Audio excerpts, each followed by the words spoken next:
जो अमीन हुआ करते थे वो प्लॉट पर जाकर जानकारी लेते थे कि हाँ इनका जमीन है और वहाँ से उनका खतियान निर्माण होता है।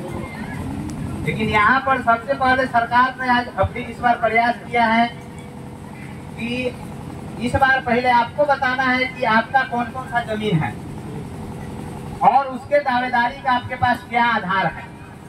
अगर आप किसी घर में रह रहे हैं या किसी जमीन में खेती कर रहे हैं या आपका कोई जमीन पड़ती है तो ये तो रैयत बताएंगे कि हाँ उनका जमीन कहाँ कहाँ पड़ा हुआ है, कहाँ पर बागवानी है, कहाँ पर क्या है।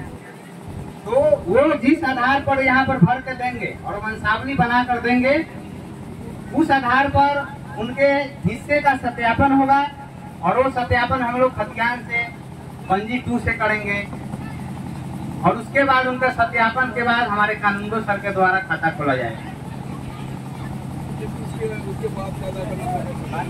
जवाब नहीं हुआ।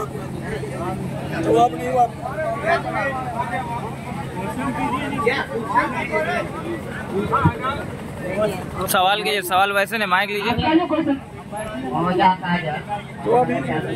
उनका सवाल था उसके बाद मौजा 500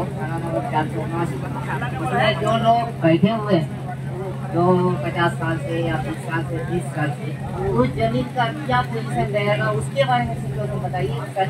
करने में क्या होगा या तो रैयत के नाम जो होगा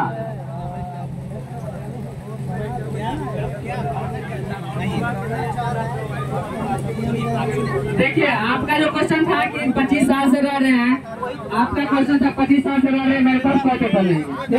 देखिए इसका ये है कि आप जैसे बात कर रहे हैं वहाँ पे और आपका हम लोग जब आएंगे सर्वे करने उस प्लॉट पे जाएंगे जैसे आपके घर पे जाएंगे वहाँ पे आपका देखेंगे कि शांतिपूर्ण दखल है कि नहीं। जो जमीन है आपका जो प्लॉट है वहाँ पे शांतिपूर्ण दखल होना चाहिए। देखिए जैसे आप लोग बोलिएगा बिहार सरकार भी कोई रहता है जो शांति दखल होता है ठीक। उसके बाद हम लोग को दिया गया जैसे बिहार सरकार है आप शांति दखल है और जो कलम में आपका नाम होगा दखल के रूप में आपका नाम जरूर होगा समझे। और ये जो है कि अभी जो बात की है कि हम रहे 25 साल से पूर्वज का किसी का जमीन होगा या है तो पूर्वज के नाम से हम लोग के पास देखा है तो पूर्वज के नाम से देखेंगे कि हाँ आपके पूर्वज सही में है। उसके बाद हम लोग पूछेंगे मुखिया जी से पूछेंगे सरपंच से वहाँ के जितना भी जनप्रतिनिधि है और वहाँ के भूमि स्वामी है अगल बगल में हम लोग पूरा आप लोग वेरीफाई करेंगे। उसके बाद जो आप वेरीफाई कर लेंगे आगे भी आप सत्यापित करोगे हाँ उनके वंशज है तो आपका खाता खोला जाएगा।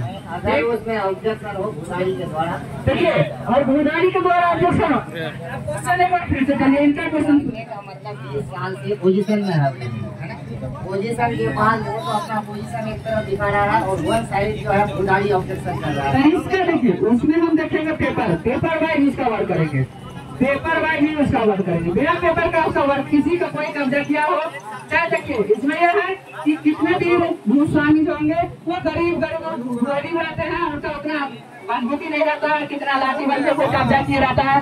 उसका सबसे बड़ा यह है कि कोई कब्जा बधाई है उनका हम लोग लड़ाई इसमें हम लोग को नहीं करना है नहीं आपको ही लड़ाई करना है। सबसे पहले जो कब्जा किया जमीन उनको आप शांतिपूर्ण झगड़ा नहीं करना है नहीं जाना है उनके कि हमारा जमीन दिलवा दीजिए सर ये करवा दीजिए। हम लोग किसी का जमीन दिलवा नहीं सकते हैं वो दखल है तो आपका देखिए। लेकिन हम लोग इतना कर सकते हैं कि पेपर यदि आपके पास है तो पेपर से हम इतना मजबूत कर देंगे पेपर वर्क से हम लोग इतना मजबूत कर देंगे कि आपकी जमीन स्वतः आपको मिल जाएगी इतना कर सकते हैं। लेकिन कोई आप जो बोलिएगा सर हम आपको देना चाहेंगे मेरा गिरवा दीजिए ये नहीं हो सकता। पेपर वर्क के हिसाब आपको सर इतना मजबूत कर देंगे कि आप कहीं भी जा सकते हैं DCLR कोर्ट के पास जा सकते हैं वहाँ से आपको जमीन स्वतः मिल जाएगी।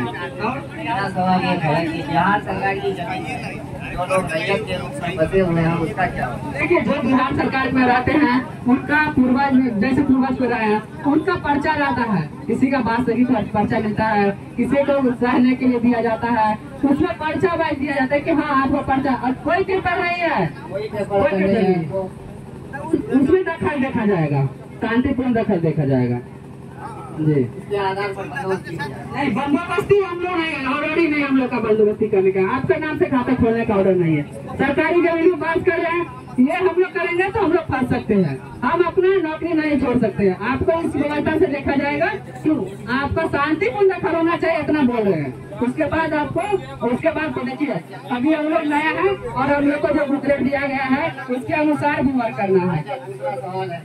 कि वो अगर कहीं आवेदन किया है, उसका प्रक्रिया चल रहा है, प्रोसेस तब क्या होगा? तो देखिए वो जो रहता है ना आपके नाम से खाता है, पेंडिंग में होगा उसका जो भी होगा ना, जैसे आप कह रहे हैं टाइटल केस चल रहा है, ठीक है। पेपर सरकार की जमीन के बारे में हाँ तो उसका केस होने के बाद ही हम लोग उसको कुछ करेंगे, उसमें लिख देंगे हम लोग किसका केस चल रहा है। इसका चल रहा हाँ है। ये हाँ दावेदार जैसे लिख रहा है उसका लिख लेंगे कि हाँ यहाँ पे चल रहा है इसका दावेदार, कोई टाइटल केस चल रहा है, तो उसमें हम जब तक टाइटल केस फर्जी आता नहीं है, जब तक वो कोर्ट से सुनवाई नहीं आ जाती है किसी के पक्ष में, तब तक